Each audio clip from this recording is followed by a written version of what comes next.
Olá, seja bem-vinda, seja bem-vindo. Quinta-feira, 13 de junho de 2024. Começa agora o Jornal Câmara Notícia ao vivo, meio-dia mais 22 minutos. Muito obrigado pela sua companhia, pela sua audiência e participe, mande a sua mensagem para o número do nosso WhatsApp. 19 é o nosso DDD, para você que é de Campinas e região, pode ir direto no 978293776. Ou você tem a opção de enviar esta mensagem pelo nosso QR Code, com a câmera do seu celular apontada para o QR Code, que já está aqui embaixo da sua tela. Você já tem acesso ao nosso WhatsApp, já vai aparecer uma mensagem na sua tela. Você clica e aí você pode mandar o seu elogio, uma crítica construtiva, o que você quer assistir aqui no nosso telejornal, que a gente conversa ao vivo. Confira a partir de agora os destaques de hoje. A audiência pública da Lei de Diretrizes Orçamentárias para o ano de 2025 destaca investimentos em educação, saúde e obras anti-enchente. Vereador Otto Alejandro faz indicação pedindo urgência para a instalação de bebedouro de água nas estações de transferências do BRT. Presidente do Ciesp apresenta perfil socioeconômico do município e pesquisa sobre a indústria de transformação na região de Campinas. E saiba como a neuroplasticidade oferece novas esperanças e oportunidades para o tratamento de condições neurológicas e cognitivas.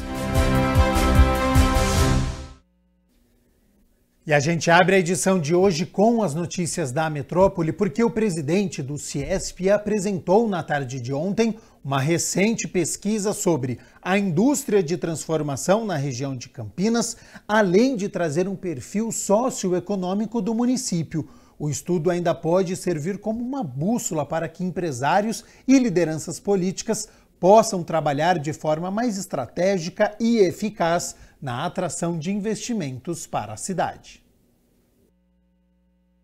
Indústria e tecnologia na região de Campinas foi o tema da palestra apresentada pelo presidente do Ciesp, o Centro das Indústrias do Estado de São Paulo, em um dos painéis do Campinas Innovation Week, evento voltado para o empreendedorismo, negócios e tecnologia. Rafael Cervoni trouxe um estudo regional inédito, feito pelo Departamento de Competitividade e Tecnologia do Ciesp, e que foi encomendado para o projeto Coalizão, uma iniciativa conjunta do Ciesp e da Secretaria de Desenvolvimento Econômico do Estado. Nós cruzamos todas as informações com mega tendências mundiais que vão alterar a maneira como a gente vive, novas plataformas, novos sistemas de comércio, como nós estamos vendo as plataformas eletrônicas, novas maneiras tecnológicas disruptivas que trazem novas oportunidades e também novos desafios. Então nós vamos mostrar aqui para Campinas e região, inclusive como eles podem trabalhar a macro-região de Campinas sem que cada cidade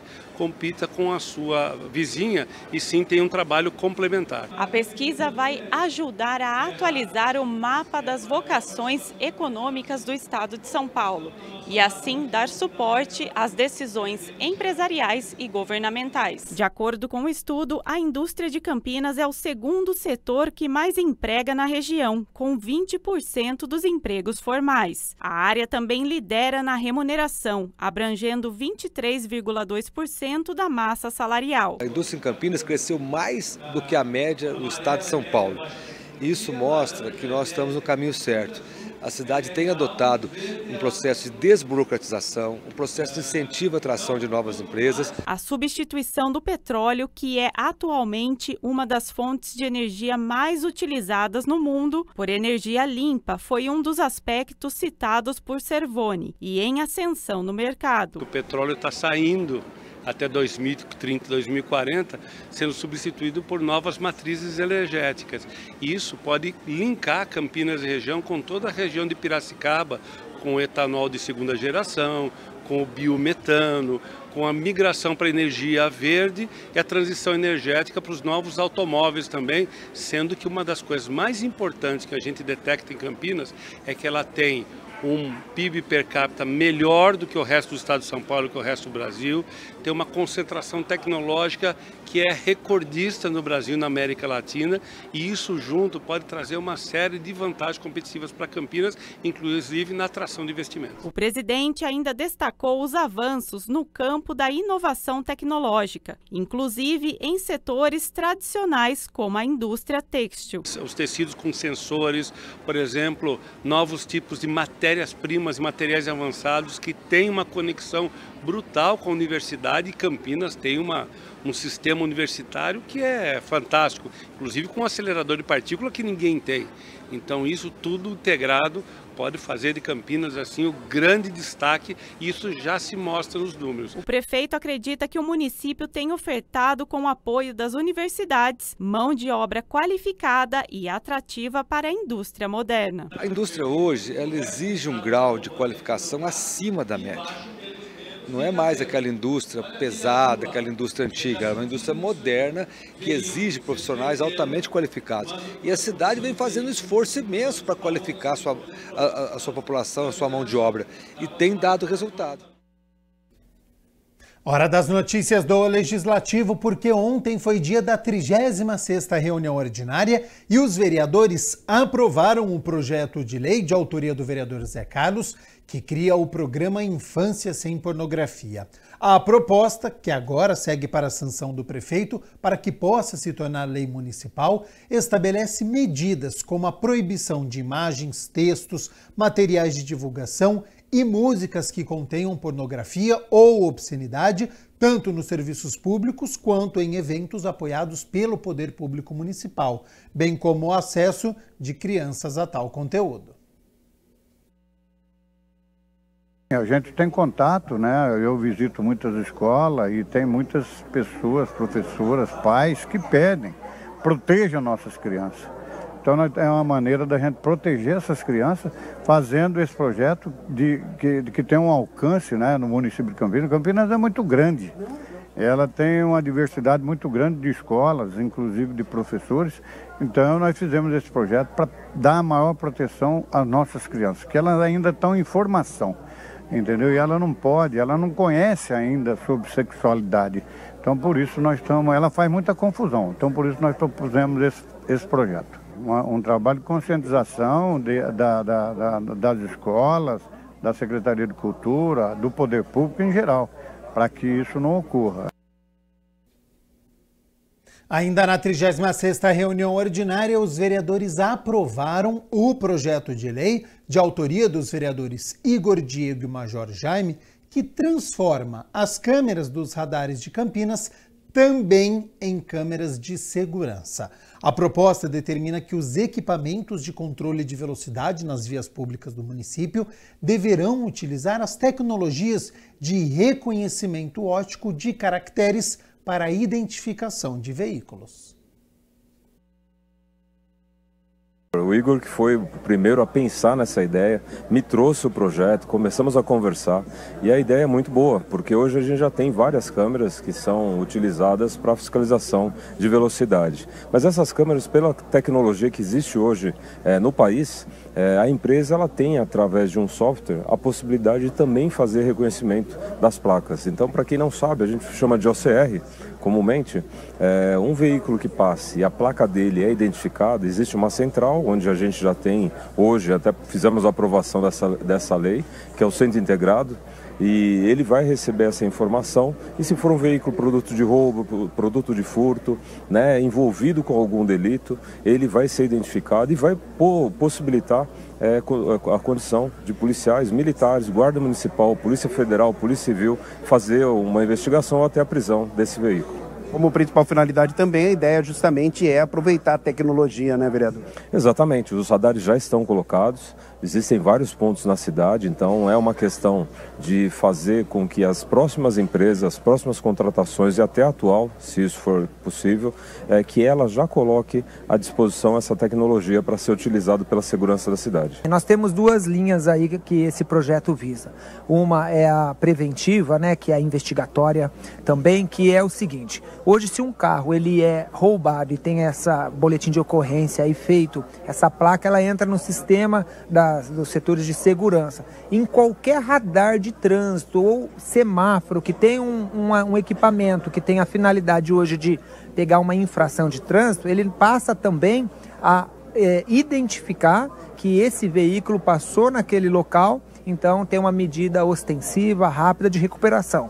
Além disso, ela vai ajudar também em investigações. Então vamos supor que os carros que estão sendo muito roubados, a polícia identifica que está passando em uma determinada avenida da cidade. Então a Polícia Civil já vai saber onde que é essa quadrilha, né, esse crime organizado está indo, está direcionando, o que vai ajudar nessas investigações. Você pode assistir na íntegra a 36ª reunião ordinária no youtube.com/TV Câmara Campinas. Tem uma aba lá escrito ao vivo, você clica e encontra a reunião ordinária e, claro, toda a nossa programação. A gente segue aqui com as notícias do Legislativo porque ontem foi realizada a audiência pública que discutiu as diretrizes orçamentárias para o ano de 2025. A lei define as prioridades para os investimentos da Prefeitura no orçamento. A 25ª audiência pública que discutiu o projeto da Lei de Diretrizes Orçamentárias de Campinas para o ano de 2025, realizada pela Comissão de Finanças e Orçamento da Câmara, presidida pelo vereador Carlinhos Camelô, teve a participação do presidente do Legislativo, o vereador Luiz Rossini, e também dos vereadores Cecílio Santos, Paulo Búfalo e Paola Miguel, além de Jorge Schneider, que também ficou à frente de parte dos trabalhos.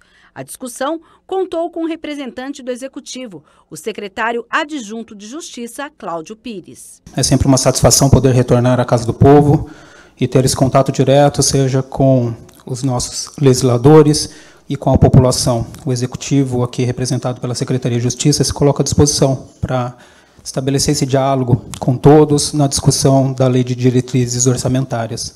As metas de receitas e investimentos com as despesas foram apresentadas pelo diretor de Finanças da Prefeitura com base no balanço das diversas áreas dos 3 últimos anos do Executivo. A gente tem a questão aqui na Lei de Diretrizes Orçamentárias, que ela é mais uma sinalização daquilo que vai ser elaborado e que vai, de fato, constar do orçamento para 2025. Né? Então, basicamente, são diretrizes. A gente não tem detalhamento de todos os projetos aqui. Vários parlamentares questionaram pontos da proposta, entre eles investimentos nas áreas da assistência social, habitação, entre outros setores. Em relação à outorga onerosa, também uma renúncia feita pelo município e gostaria de saber o montante desta renúncia fiscal. A outra pergunta são a regularização fundiária, que não aparece aqui o Parque Universitário nem o Núcleo Residencial Monte Alto. Eu gostaria de saber se eles estão incluídos, porque, no caso do Parque Universitário, é uma luta muito antiga dos moradores ali, há mais de 20 anos. Foi uma primeira questão, foi informado aqui de que há recursos previstos para obras de macrodrenagem e que, finalmente, nós temos uma noção básica aqui dos locais de construção dos piscinões, que é a Praça Ópera, no Jardim Flamboyant, por aquilo que eu entendi, e a Praça Ralph Stettinger, na Avenida Norte-Sul. Minha pergunta é o seguinte: se os recursos previstos eles contemplam desapropriações, tendo em vista, por exemplo, que a Praça Ópera tem um porte relativamente pequeno para um equipamento desse porte, a área da assistência, que traz, né, com o código 045, um serviço de atendimento integral à mulher. E na frente está escrito unidade criada. E aí eu gostaria de saber qual foi a unidade, né, onde que está localizada, e se tem previsão, aqui a gente não consegue enxergar isso, né, mas a previsão de outras unidades. A gente tem a implementação de novos CRAS, mas também não tem a localização, né? Entre os participantes da população, a conselheira tutelar Gabriela Linhares sugeriu mais recursos aos conselhos e a descentralização no atendimento. O Conselho Tutelar da região do Campo Grande vem há 12 anos solicitando para a Prefeitura de Campinas a descentralização, porque atualmente a gente atende lá na Francisco Glicério, completamente longe do Campo Grande. Como que a gente, por exemplo, consegue fazer documentos, né? O Conselho agora está adotando a prática de encaminhar, porque a gente faz um relatório trimestral, sugere políticas públicas, e a gente está adotando a prática de também enviar para a Câmara dos Vereadores, que era algo que não era feito antes, mas, assim, como que a gente consegue, enquanto população, né, eu enquanto pessoa física e eu enquanto conselheira tutelar, participar mais ativamente dessas ditas prioridades do plano orçamentário que vocês apresentaram, por exemplo. Jorge Schneider orientou que as sugestões sejam formalizadas. O projeto, que já foi aprovado na legalidade em primeira discussão no final de maio, agora segue para as comissões de mérito. Tem pessoas que têm sugestões, tem pessoas que têm dúvidas, e as dúvidas que existirem, que torne-se um documento para cada secretaria, porque você levanta os valores e a secretaria vai responder para você sobre aqueles valores, para que você possa ter, no dia da audiência pública do orçamento, a cabeça já feita já para aquilo que vai acontecer em 2025 em Campinas. Agora vai passar pelas comissões de mérito, cada comissão vai dar o seu parecer, para depois então nós votarmos aqui em plenário.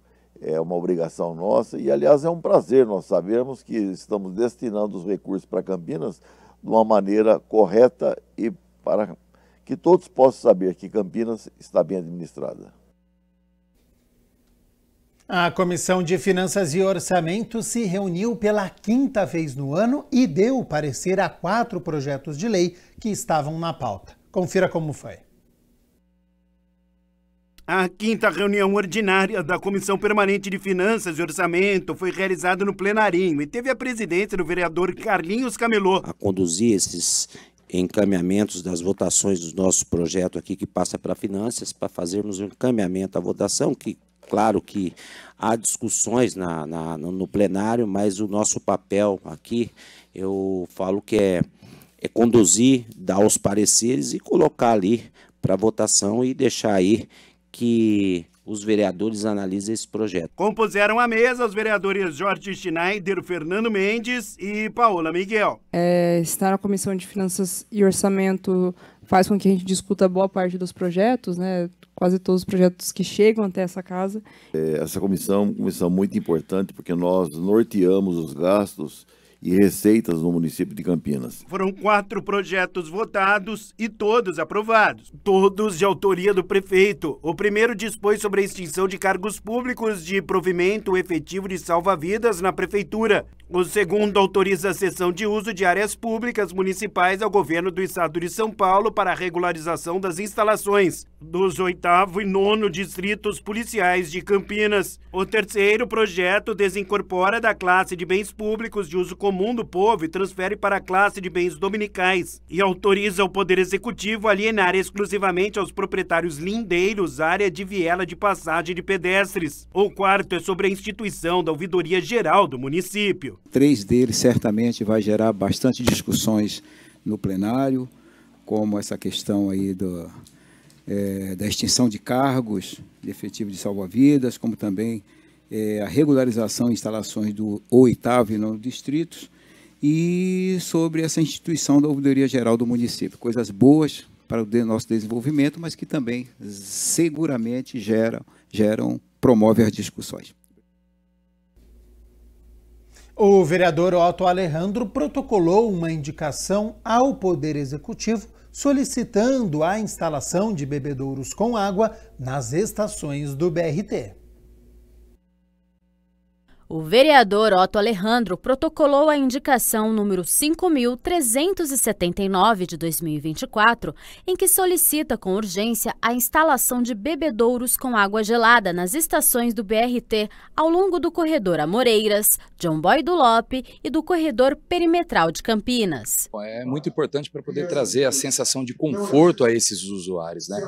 Não sei se você já teve a oportunidade, muitas pessoas não tiveram a oportunidade ainda porque não estão funcionando todas as estações, só que ela, infelizmente, é muito quente. Aquelas estações não têm um ar-condicionado, então para dar essa sensação de conforto eu fiz essa indicação solicitando a implantação de bebedouros com água gelada também, porque hoje nós temos nos terminais somente bebedouros com água natural. Então a gente já fez essa indicação pedindo, solicitando à Prefeitura a instalação desses bebedouros. A hidratação adequada e os cuidados com a saúde são mais importantes em época de calor intenso.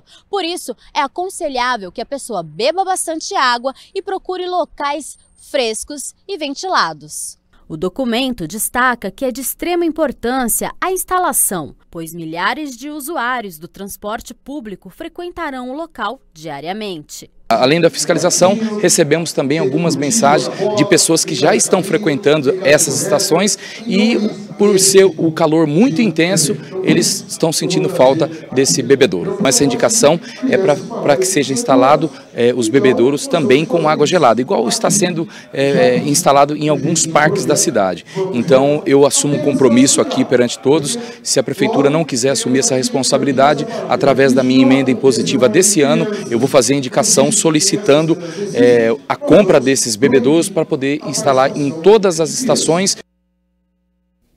Através de requerimento, o vereador Paulo Gaspar solicita ao Executivo informações sobre serviços públicos realizados em períodos noturnos aqui na cidade.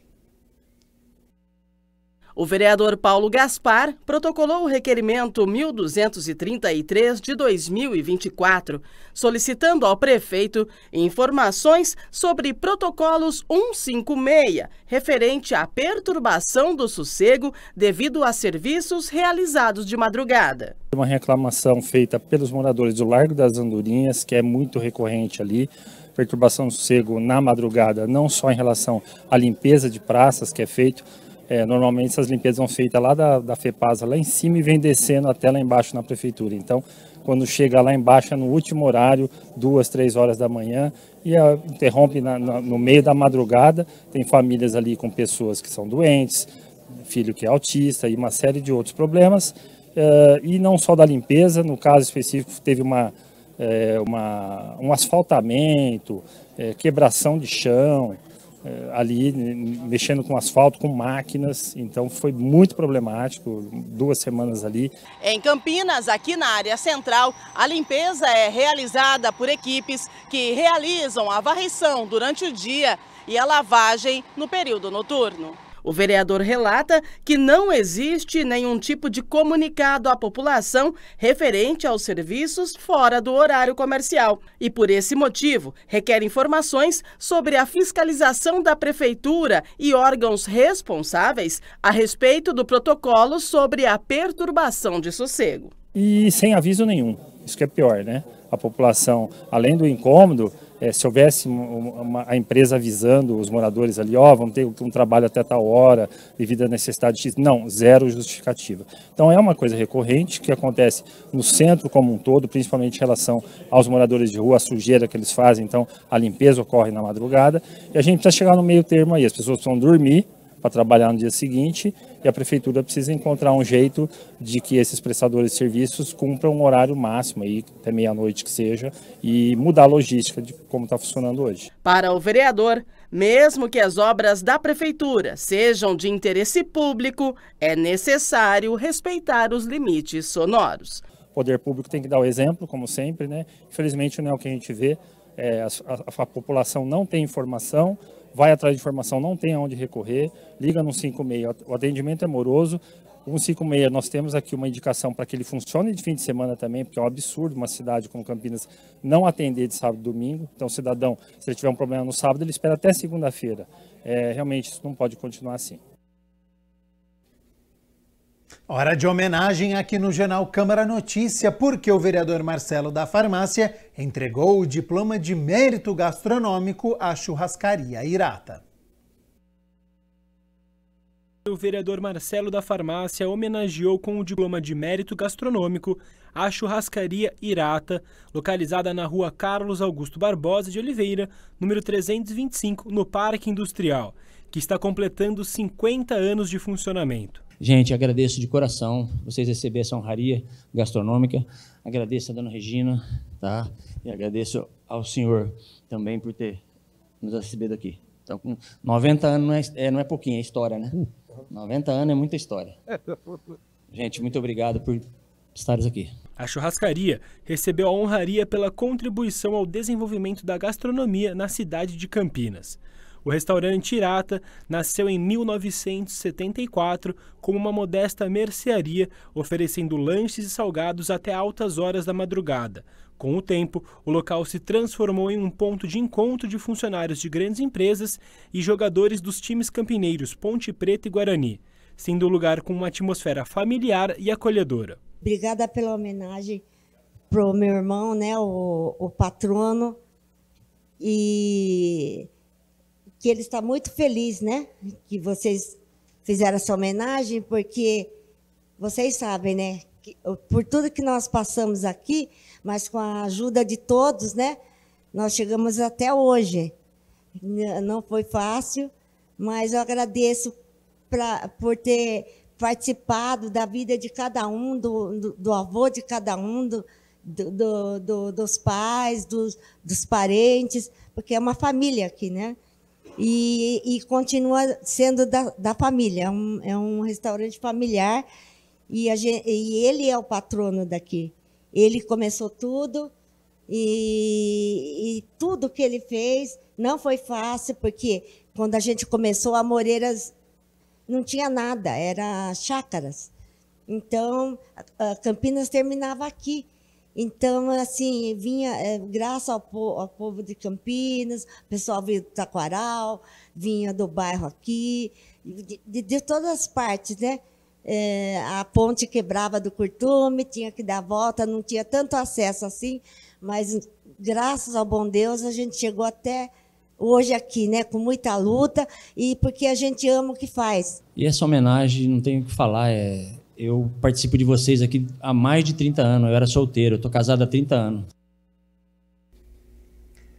Meio-dia mais 50 minutos, muito obrigado pela sua companhia, pela sua audiência, estamos ao vivo nesta quinta-feira e olha só, hoje acontece mais uma edição do Feirão de Emprego e Oportunidades, com mais de 1000 vagas de trabalho disponíveis. Então eu aciono a repórter Rúbia de Oliveira, que acompanhou nesta manhã lá na Faculdade Anhanguera do Jardim Morumbi, no distrito do Ouro Verde, e tem as informações sobre os horários, quais são essas vagas, o processo seletivo que o candidato precisa levar. Então seja bem-vinda e boa tarde, Rúbia.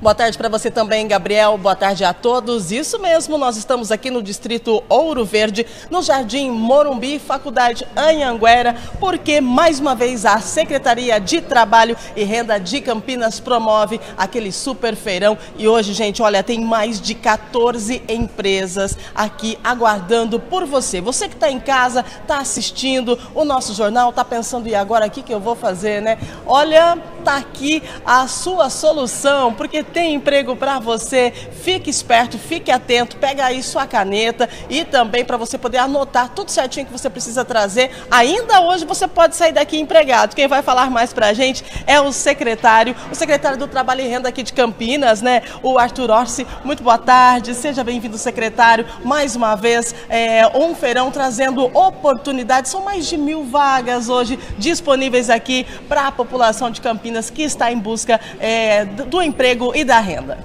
Exatamente, boa tarde, muito obrigado pela presença, boa tarde a todos.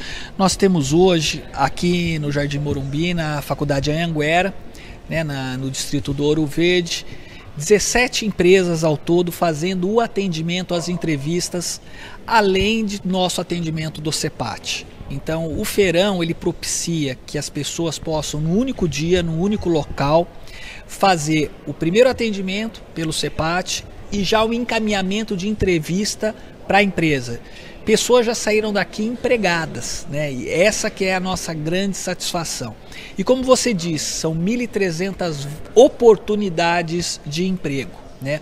Oferecidas em vários segmentos: comércio, serviços, construção civil, indústria. Só para destacar, nós temos 400 vagas no setor de comércio, temos atendentes, pessoal que faz o caixa, né, operador de caixa, enfim, várias vagas nesse segmento. Como temos também vagas no segmento de prestação de serviço, né? Empresas de vigilância, limpeza, conservação, né? Muitas vagas nesse sentido, e também na construção civil, vagas para pedreiro, marceneiro, eletricista, mestre de obras. Então, enfim, são mais de 1.300 oportunidades e dá tempo ainda, como você disse, quem quiser comparecer aqui.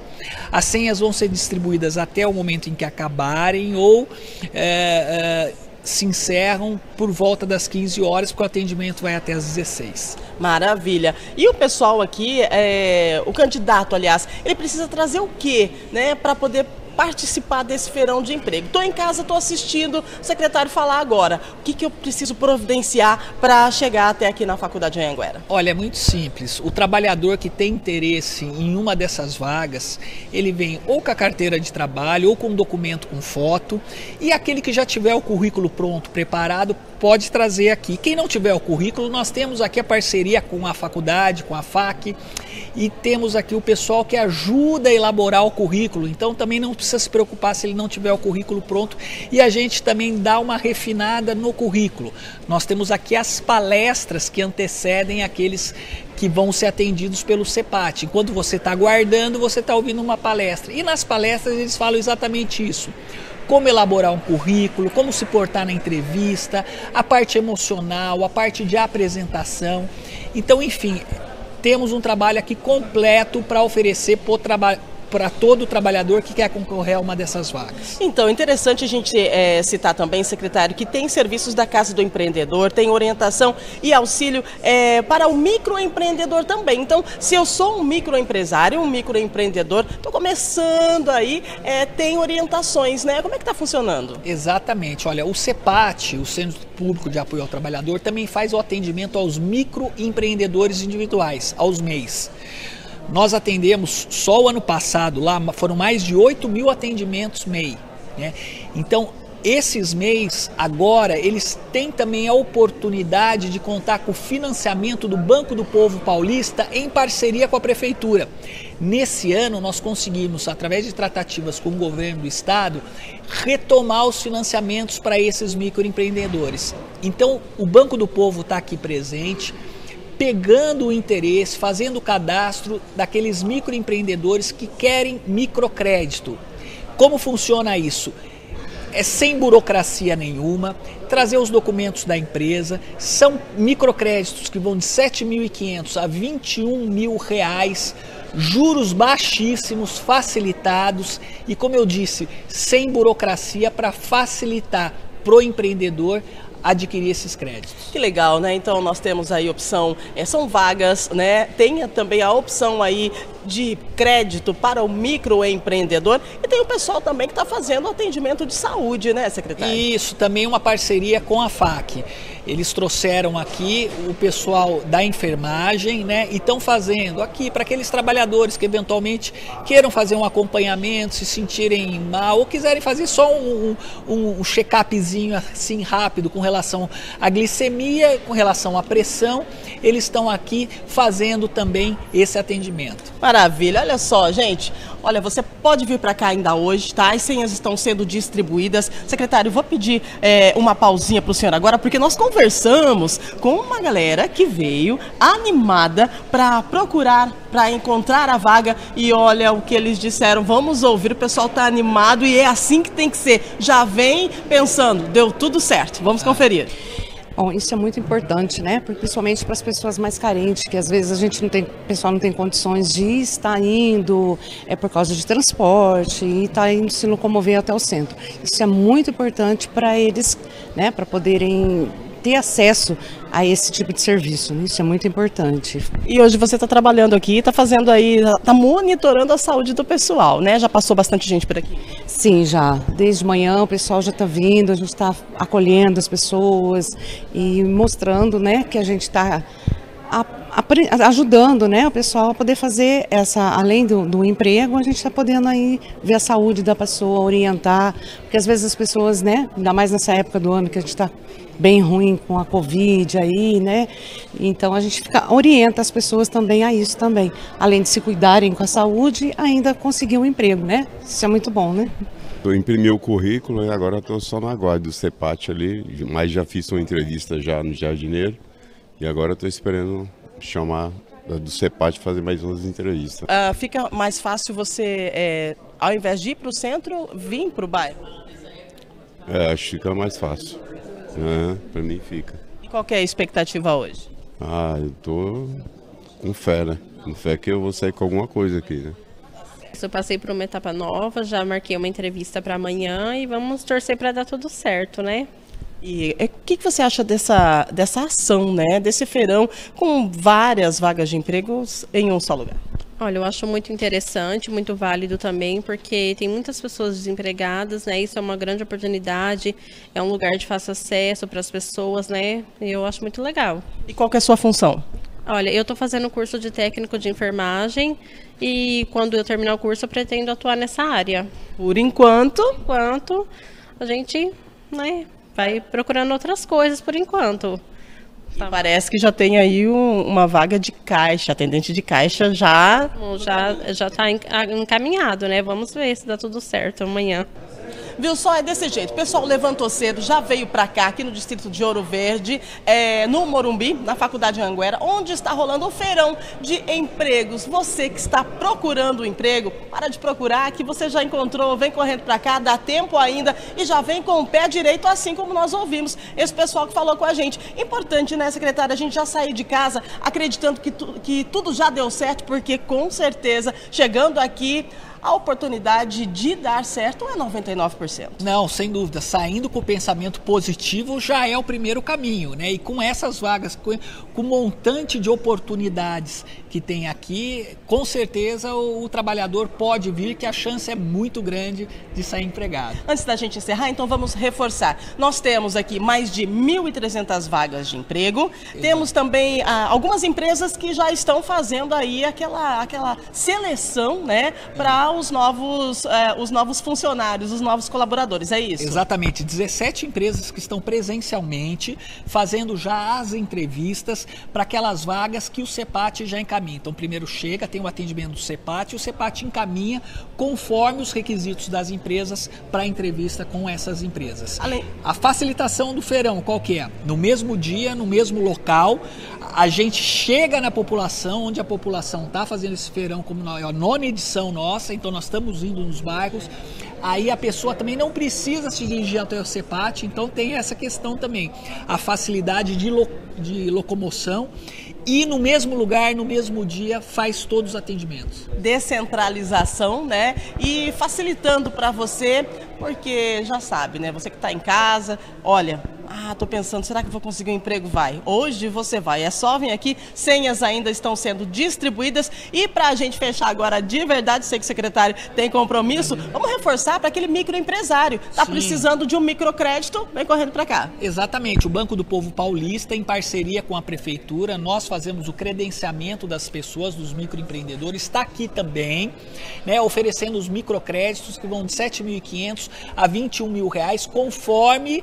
a qualificação também, os requisitos da empresa. Maravilha. Secretário, mais uma vez, muito obrigada pela sua disponibilidade. A gente sabe que está corrido, mas o senhor mais uma vez aqui presente com a gente, aqui na TV Câmara Campinas, nós agradecemos muito, gratidão e continuamos, né? Tem mais feirões aí para o resto do ano. Eu que agradeço a cobertura de vocês, é muito importante para a gente fazer esse trabalho de divulgação com a população e nós somos parceiros já, né? Porque todo feirão você nos acompanha. Eu queria agradecer a você, a TV Câmara. Muito obrigado. A gente que agradece, gratidão, bom trabalho trabalho aí, porque o trabalho se estende por aqui, viu, Gabriel? E eu vou reforçar. Olha, vem correndo para cá, tá? Nós estamos aqui no Distrito do Ouro Verde, no Morumbi, a Faculdade Anhanguera, parceira aqui também, porque tem oportunidade de emprego e renda para você. Então, pega lá a sua carteira de trabalho, traz o seu documento, venha com um pensamento positivo, porque amanhã, quem sabe, você já está no mercado de trabalho. Boa sorte, o pessoal daqui te espera. Voltamos ao estúdio.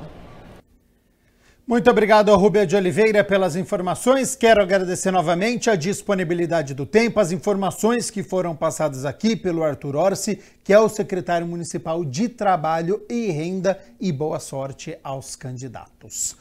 Vamos seguir aqui com o Jornal Câmara Notícia, agora 1h mais 2 minutos. Você sabia que as corujas podem ser criadas como animais de estimação, mas é preciso saber que elas necessitam de cuidados específicos e muita dedicação. Então confira o nosso quadro a partir de agora, que vai abordar este assunto. É o bicho na sua tela.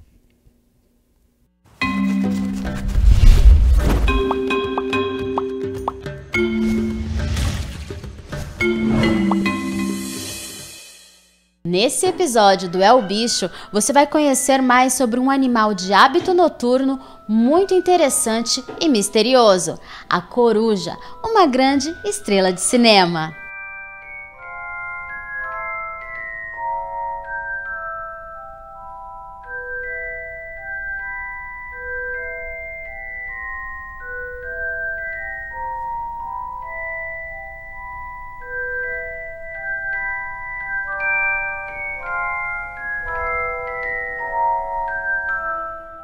Durante toda a série em livros e nos filmes de Harry Potter, um dos personagens mais queridos é a coruja branca Edwiges. Por mais que ela passe grande parte do seu tempo em uma gaiola no quarto do bruxo, as corujas reais precisam de espaço para voar. De vida livre, a espécie mocho-orelhuda é muito comum em nossa região. Quem trouxe até nós foi a Polícia Militar Ambiental, depois de ter sido acionada por ter encontrado esse animal precisando de ajuda. Então, é um filhote, né, de uma coruja mocho-orelhuda, essa espécie. Quando ela fica adulta, ela fica bem diferente do que ela é hoje, né? E radiografando, a gente descobriu uma fratura na asa dela. Uma fratura de baixa complexidade, né? Então tem total chance desse animal voltar para a natureza. Provavelmente ela saiu do ninho um pouco mais precocemente, acabou se acidentando, né? E aí que a polícia foi acionada. Então, idade, acredito que está chegando aí no 2º mês de vida. É uma espécie que não tem dimorfismo, não tem diferença o macho e a fêmea. Para a gente saber se é macho ou fêmea, é só fazendo o exame de DNA através da pena ou do sangue. Mas isso, no caso, qualquer coruja ou especificamente essa? A grande maioria das corujas, né? Coruja suindara, por exemplo, ela tem dimorfismo, a gente consegue, aos nossos olhos, ter um entendimento do que é macho e o que é fêmea. Mas a grande maioria delas a gente não consegue diferenciar. Ágeis e com audição aguda, podem arrebatar a presa em completa escuridão, com um canto que pode ser ouvido até 1 quilômetro de distância.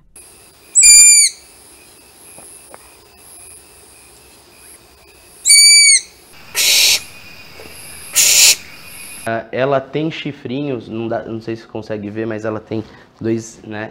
E isso potencializa quando ela for mais adulta, né? Diferente da suindara, que é uma espécie que não tem isso, tem aquela cara de maçã, aquele rosto meio afundadinho, bem característico da suindara, né? Então, é tamanho, coloração, né? Hábito, comportamento. Então, esse daqui é um animal muito mais tímido, é um animal que quando a gente chega para os nossos cuidados, ele é muito mais sensível ao estresse do que uma suindara, por exemplo. E no caso, por exemplo, eles vivem sozinhos ou em bando? Normalmente eles estão sozinhos e eles ficam em casais na época de reprodução. A coruja mocho-orelhuda é ovípara, assim como todas as outras aves, então ela faz postura, fazendo postura aí de 3, 4 ovos, né? E então não tem uma reprodutividade igual a suindara. A suindara tem suindara que bota 9, 10 ovos, né? Bem mais. Não necessariamente vai sobreviver todos os filhotes, mas ela postura bem menos do que uma suindara. E a suindara é maior? Suindara tende a ser um pouco menor. Fêmea e macho tem diferença? No geral, as fêmeas são maiores do que os machos, tá? Em quase todas as espécies de coruja. Talvez você não imagine, mas é possível criar uma coruja de estimação. mas a sua criação exige dedicação em relação aos seus cuidados e necessidades. Depende das suas condições e o que você espera de um animal pet, né? Então eu falo que coruja é tipo um gato. Então tem interação, elas gostam de carinho, mas no tempo delas, né? É um animal que vive bem sozinho. Então, tem uma independência quando comparado a uma calopsita, um papagaio, que exige muito mais a nossa atenção, né? Só que a gente tem que ter ciência que é um animal carnívoro, então ela come outros animais. Elas não precisam comer vivo, né? Mas elas precisam comer outros animais. Então, dependendo da espécie de coruja, vai comer insetos como grilo, barata, larvas de tenebro, né? Até animais como codorninhas, filhotes de codorna, pintinho, camundongos e assim por diante. Então, a pessoa que pretende ser tutor de uma coruja tem que ter essa consciência de estar dando aquela alimentação carnívora. Não seria, no caso, por exemplo, pedaços de frango, pedaços de carne, substitui? Não substitui, tá? Muitas pessoas acabam fazendo isso e aí depois o animal chega numa situação nutricional a desejar. Então o animal tem uma deficiência nutricional. As corujas, ela comem presas inteiras. Então tá comendo o ratinho, que tem baço, rim, fígado, intestino, pelo, penas, se for uma ave, enfim. E aí a pessoa vai e substitui por carne. Carne, vai faltar alguns minerais que existem nas vísceras, vai faltar um pouquinho do pelo, da pena, isso tudo faz falta para o animal. Os ossos ricos em cálcio, então carne de frango, carne de vaca não é comida para uma coruja, né? Então a gente tem que recorrer a dar presas para ela mesma. Se for dar carne, a gente tem que calcular tudo certinho para suplementar na medida certa. Mas não é tão interessante igual a gente fazer uma dieta adequada para esse animal com alimentações de animais inteiros. É preciso contar com um viveiro grande para acomodar a ave, permitindo que ela tenha espaço para se locomover sem dificuldades, como se estivesse em seu habitat natural. Quanto maior, melhor isso para qualquer animal, né? Então o espaço é super bem-vindo. As corujas, elas gostam de voar. Então, diferente de papagaio, arara que se pendura, sobe, escala no viveiro, né? A coruja, ela não tem essa habilidade, então ela depende da asa para ir de um lugar ao outro. Então viveiros grandes, quanto maior, melhor, tanto em altura quanto em comprimento, tá? E sempre animais de origem legalizada. Então, existem criatórios comerciais que vendem, né? Eu desconheço dessa espécie, as pessoas tendo legalmente como pet, né? Agora, a coruja suindara, a coruja buraqueira, a corujinha do mato, existem já criadouros comercializando para todo o Brasil. No caso, essa daqui ela é pequenininha, veio com uma fratura. A pessoa que está em casa ou está no jardim, de repente encontra uma coruja com algum tipo de fratura, como que ela pode estar ali fazendo os primeiros socorros até levar o veterinário especializado? A gente não recomenda ter contato com esse animal, tanto por segurança da pessoa quanto do animal. Então é igual alguém que foi atropelado, você vai tentar ajudar e aí você lesiona ainda mais aquela pessoa. Então não é interessante esse tipo de contato para não agravar o ferimento do animal e também para você não se arriscar a tomar uma bicada, um arranhão, algo bem sério. Então é chamar uma autoridade ambiental, Polícia Militar Ambiental, o Corpo de Bombeiro, para estar fazendo o resgate e transporte desse animalzinho. E elas realmente têm um hábito noturno, então eles fazem festa à noite e de dia ficam assim mais quietinhas, mais reclusas. Sim, no geral as corujas são de hábitos noturnos, então elas dormem durante o dia e ficam ativas durante a noite. A gente tem uma exceção que é a coruja buraqueira, que a gente acaba vendo ela tendo bastante atividade durante o dia, tá? Mas no geral as corujas, elas são de hábitos noturnos. O gaia e a bu, eles são animais oriundos de criatório, então a gente adquiriu eles quando filhotinhos, né? Então eles nasceram sob cuidados humanos, estão acostumados com a gente, por isso que eles são bem tranquilos, né? Então eles vieram de origem legalizada, desde pequenininho sendo cuidado por humanos, então por isso que eles são bem tranquilos. Como que foi essa adaptação quando o gaia e o abu chegaram? É muito tranquilo. A gente tem uma rotina grande de cuidar desses bichinhos, né? Tanto os de vida livre quanto os animais oriundos de criatório. Então, lógico que o filhotinho ele nasce muito instintivo, ele tem medo da gente no começo, você precisa conquistar uma confiança dele, né? Então hoje é super tranquilo, vem na nossa mão, aceita fazer carinho e tudo mais. Mas o começo é um bebezão que a gente tem que cuidar, come muito, come muito mais quando filhote do que quando adulto, né? Para você ter noção, hoje eles comem um camundongo adulto dia, né? o Gaia e a Bu. Mas quando eram filhotes, comiam 3, 4 camundongos dia. Então, comia muito mais. No caso, doenças, eles são mais propensos a ter doenças? Que tipo? Tendem a ser animais rústicos, tá?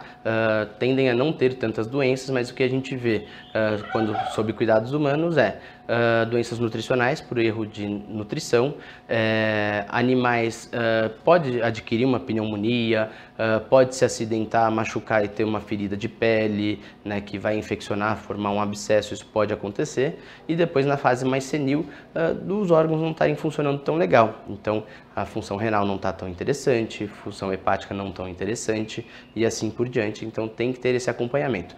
Todo animal, independente da espécie, é orientado a pelo menos uma vez por ano vir a caráter de check-up, que é um grande problema para a gente, que muitas pessoas acabam trazendo os animais que a gente atende só na doença, né? E a gente não quer tratar a doença, a gente quer cuidar da saúde. O comércio ilegal de animais silvestres é o terceiro maior do mundo, ficando atrás somente do tráfico de drogas e armas. Estima-se que 38 milhões de animais são traficados no Brasil por ano. Vale mencionar que essa prática ilegal é sempre difícil, justamente porque é feito sem controle e escondido. É super importante, né, que quem quer ter um animal, eu falo, ter um animal não é uma necessidade, é um luxo. Mesmo um cachorro, um gato, não é uma necessidade. Ninguém precisa ter um cachorro, ninguém precisa ter uma coruja. Se você quer ter um cachorro, se você quer ter uma coruja, quer ter uma cobra, que tenha e que dê qualidade de vida para esses animais, né? Então, ter um animal não é algo lucrativo, pelo contrário, é algo que vai gerar custos, né? Então, tanto o custo de manutenção, de alimentação, de um recinto adequado para aquele animal viver e saber que esse animal precisa de cuidados veterinários, né? Então, os animais oriundos de criatório, eles não vieram do tráfico, que é ótimo, né? Então, você vai ter todo o respaldo legalizado desse animal e os animais do criatório, eles vêm com uma saúde 1000 vezes melhor do que o animal de tráfico, que é um animal que foi tirado dos pais, tirado da natureza, baixou a imunidade e tudo mais, fora os traumas que geraram naquele animal, né, para ele chegar até você. Uma coisa importante também que poucas pessoas saibam, muitas pessoas deixam de trazer no veterinário achando que o veterinário não pode atender animais de origem ilegal, e a gente pode. Meu papel aqui é orientar, né, eu não sou fiscalizador, eu sou um cara que orienta e que vou cuidar da saúde do animal. Que se a gente denunciasse quem tem animais ilegais, as pessoas deixariam de trazer esses animais e esses animais iam morrer doentes em casa sem cuidado veterinário. Então a gente atende sim, a gente não concorda com o tráfico e aí a gente, numa consulta dessa, a gente orienta, olha, esse animal é ilegal, a senhora está passível de passar por tal processo, tarararará, por ter um animal ilegal, pagar multa, talvez até perder esse animal, né? Então amanhã, se quiser adquirir outro, que não seja dessa forma, tenha ciência que tem recursos legais para você adquirir um animal de forma legalizada.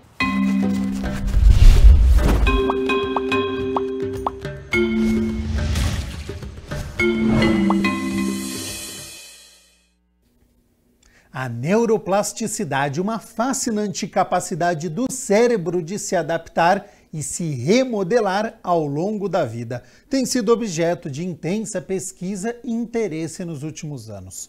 No quadro de hoje, uma especialista no assunto explica como esse fenômeno oferece novas esperanças e oportunidades para o tratamento de uma variedade de condições neurológicas e cognitivas, além de destacar a importância de um papel ativo na promoção da saúde cerebral. Confira.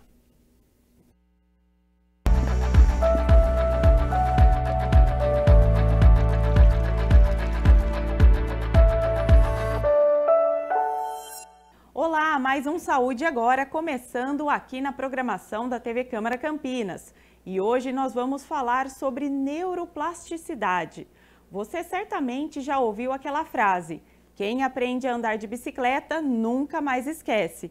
Pois é, isso é possível graças à neuroplasticidade do nosso cérebro, que tem o poder de adaptar sua arquitetura e funções a partir de estímulos internos e externos. E quem vai explicar tudo sobre esse tema aqui pra gente é a Matilde Espósito. Ela é médica fisiatra, especialista em bloqueios neuroquímicos. Matilde, muito obrigada pela sua participação aqui no nosso quadro no Saúde Agora. É um prazer. Vamos começar com a primeira pergunta aí, que eu acho que é uma curiosidade que todo mundo tem. O que é a neuroplasticidade do cérebro?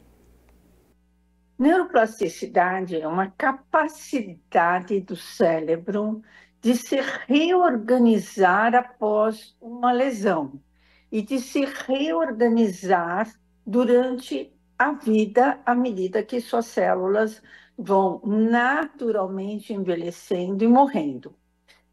Então, quando eu fiz medicina, 45 anos atrás, a gente acreditava que o cérebro, uma vez lesado, sempre lesado, ponto. Né? Só que não é assim. A gente sabe hoje que não é assim. A neuroplasticidade vai fazendo esta remodelação. Se nós tivéssemos um tempo de vida ad eterno, todos nós ficaríamos curados das doenças neurológicas, porque o cérebro ia se moldando e remoldando até que a gente ficasse bem. Acontece que nós temos um tempo de vida limitado, e esse tempo de vida limitado não dá tempo para o cérebro fazer tudo o que ele precisaria fazer. E é por isso que as pessoas têm lesões neurológicas graves e acabam morrendo com as lesões neurológicas graves. Mas essa neuroplasticidade, ela é extremamente importante, principalmente em lesões neurológicas na criança. Porque a criança tem mais tempo de vida e, bem estimulada, essa neuroplasticidade vai atuar de uma forma muito mais positiva, enérgica, eficiente, e nós temos chance de ver as melhorias na criança. Doutora, qual o papel da neuroplasticidade, por exemplo, na recuperação de lesões do cérebro, né, como AVC, Parkinson, Alzheimer? Eu queria que a senhora explicasse um pouquinho sobre isso. A neuroplasticidade, ela funciona do mesmo jeito, tentando recuperar uma lesão. Então, o nosso organismo reconhece a lesão cerebral e ele tenta ir lá e remodelar. Nem sempre consegue, ou está fazendo aquilo numa velocidade lenta que a gente não consegue ver o resultado de imediato, tá? Mas isso sempre ocorre. Nós não acreditávamos que ocorria, porque a gente não via nada, né? Antigamente, não conhecia esses mecanismos intercerebrais. Hoje em dia a gente conhece e sabe que eles acontecem, mas eles são lentos para o nosso gosto. Entendi. A gente gostaria que a coisa acontecesse rapidamente. Não é isso que acontece de verdade. Doutor, ele vai lentamente recuperando. Entendi. E como que a gente pode, né, estimular essa neuroplasticidade? Ela tem uma forma, atividades? Vários métodos de estimular, mas o principal método é na própria fisioterapia, na terapia ocupacional. Por exemplo, num paciente hemiplégico, a gente fazer movimentação de espelho, para que um lado do cérebro copie o movimento do outro lado, né? Por espelhagem, né? Porque um lado do cérebro controla o lado contralateral do nosso corpo, ok? Então, a gente treina o paciente com espelho, por exemplo, para ele espelhar o movimento. Então, eu tapo a visão do paciente, ele faz o movimento com a mão que ele consegue, e aí ele tenta reproduzir o movimento igual com a outra mão.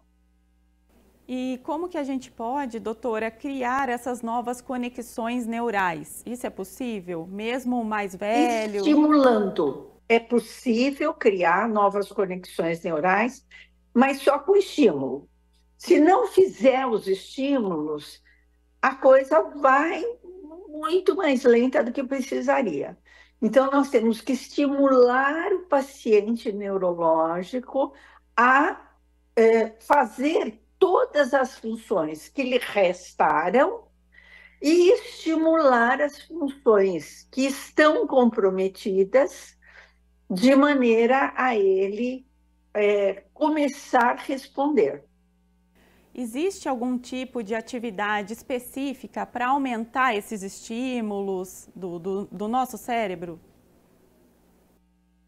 São as atividades que a gente prescreve na fisioterapia, por exemplo, que são específicas para cada caso. A gente não pode generalizar ou comparar um caso de Alzheimer com sequela de AVC ou com uma paralisia cerebral. Para cada caso, um tratamento, ok? E nós temos que tirar tudo que atrapalha. Por exemplo, num AVC, o paciente hemiplégico fica com a mão fechada, com a mão dura, ok? Isso impede com que ele faça o movimento. Então, nós aplicamos, por exemplo, toxina botulínica e depois colocamos uma órtese, de modo a relaxar a mão e ele ter a possibilidade de fazer o movimento sendo estimulado de maneira adequada. Agora, doutora, eu queria que você falasse um pouquinho o que também pode prejudicar a neuroplasticidade, né? O que pode atrapalhar? Não fazer estímulo. Não fazer estimulação é o que mais prejudica a neuroplasticidade. Não dar o tratamento adequado, tá? Então, isso é o que mais prejudica. E não dando o tratamento adequado, eu vou voltar no exemplo do paciente hemiplégico com a mão fechada. A mão chega uma hora que não abre mais. Está tão dura que as articulações ficam contraturadas, aparecem deformidades articulares, e aí ele não vai conseguir mais, aí só com cirurgia para soltar a articulação, soltar os tendões. Então, a neuroplasticidade, ela funciona bem, mas o corpo, a parte periférica, tem que estar íntegra. Não pode estar cheia de deformidade. Entendeu? Perfeitamente. Doutora Matilde, eu queria que você explicasse um pouquinho agora, para quem está em casa acompanhando, o que é a função de um médico fisiatra. Acho que as pessoas não conhecem muito, né? Falar um pouquinho sobre esse trabalho. O médico fisiatra é o clínico da pessoa portadora de deficiência física. Deficiência motora, principalmente, né? Podendo ou não estar associada a outros tipos de deficiência mental, visual ou de fala, enfim. E ele coordena a equipe de reabilitação. Então, é um médico que tem uma visão mais holística, mais geral dos pacientes, sabendo o que ele precisa em termos reabilitacionais. E aí ele vai coordenar a equipe. Porque senão o fisioterapeuta puxa para um lado, o TO puxa para o outro, o paciente não sai do lugar. Tem que todo mundo trabalhar em conjunto, sinergicamente, para que o paciente vá na direção certa. E uma das funções do médico fisiatra é justamente coordenar esse trabalho, para que tudo aconteça nos times, né? Nos tempos certos, para que realmente o paciente seja beneficiado. Correto. Doutora, para a gente encerrar aqui nosso bate-papo, eu gostaria que a senhora falasse um pouquinho, né, qual que é a importância desses estudos sobre neuroplasticidade aí para a medicina, para tratamentos. A importância é inegável, né? Porque se, como eu falei no início da entrevista, quando eu me formei, a gente achava que lesão neurológica não tinha jeito, hoje a gente sabe que não é bem assim. E se não é bem assim e a gente não trata, o paciente vai ter um prejuízo. Então, nós vamos ter que, obrigatoriamente, tratar esses pacientes para que o paciente possa se beneficiar do tratamento. Então, é fundamental a pesquisa clínica, a pesquisa científica e o apoio da própria família e da sociedade. O apoio da sociedade no sentido dele ter recursos, a sociedade disponibilizar recursos reabilitacionais para ele, e o apoio da família no sentido de ser uma família funcional, amorosa, colaboradora. O pior para um paciente é uma família disfuncional, né? O paciente se sente abandonado numa família disfuncional. E aí ele se deprime, não quer fazer as coisas, não quer fazer o tratamento, quer morrer logo, né, tipo? Então, nós temos que estimular que as famílias se tornem parte do tratamento, integrantes do tratamento, o que a gente chama de famílias funcionais. Com certeza. Muito obrigada, doutora, pelos seus esclarecimentos, pela sua disposição em atender aqui a nossa equipe. Prazer foi meu. Muito obrigada a todos que nos assistem também. Obrigada também pela sua companhia. Você pode conferir esse e outros quadros da nossa programação no YouTube da TV Câmara Campinas. E não se esqueça de nos acompanhar nas redes sociais. Até o próximo Saúde Agora!